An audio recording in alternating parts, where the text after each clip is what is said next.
শান্তির বাজার শহর দিয়ে প্রতিনিয়ত অসাধু ব্যবসায়ীরা গরু পাচার করার জন্য নিয়ে যায়। এই খবর পাওয়ার পর গরুর গাড়ি আটক করতে মাঠে নামে শান্তির বাজার থানার পুলিশ। প্রতিদিনের ন্যায় যানবাহন চেকিং করার সময় দেখা যায় দুটি গরু বোঝাই গাড়ি দ্রুত গতিতে চলে যায়। পুলিশ গাড়ি দুইটিকে আটক করতে গাড়ি দুটির পেছনে ছুটে যায়। পরবর্তী সময় শান্তির বাজার মহকুমা শাসকের কার্যালয় সংলগ্ন এলাকায় স্থানীয় লোকজনের প্রচেষ্টায় দুইটি গাড়িকে আটক করতে সক্ষম হয় শান্তির বাজার থানার পুলিশ। গরু বোঝাই গাড়ি আটকের তথ্য দিতে গিয়ে শান্তির বাজার থানার ওসি আশুতোষ শর্মা জানান, TR03L1518 নম্বরের মালবাহী ট্রাক ও TR03L1598 নম্বরের মালবাহী ট্রাক থেকে মোট 22টি গরু আটক করা হয়।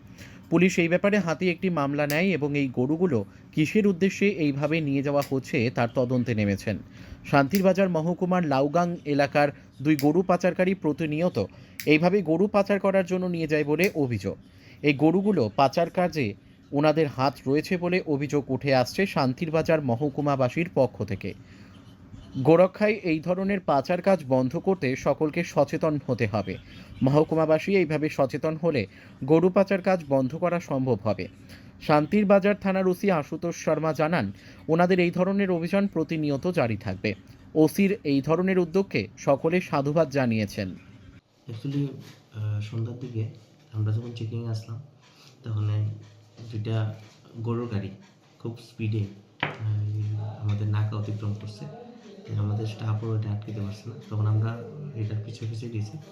ইন দ্য মিন টাইম সামনে এসডিএম অফিসের এখানে কিছু এলাকাবাসী মিল্লা গরু গাড়িগুলি আটক করেছে। সঙ্গে সঙ্গে আমরাও পিছনে গিয়ে সেখানে পড়ছি।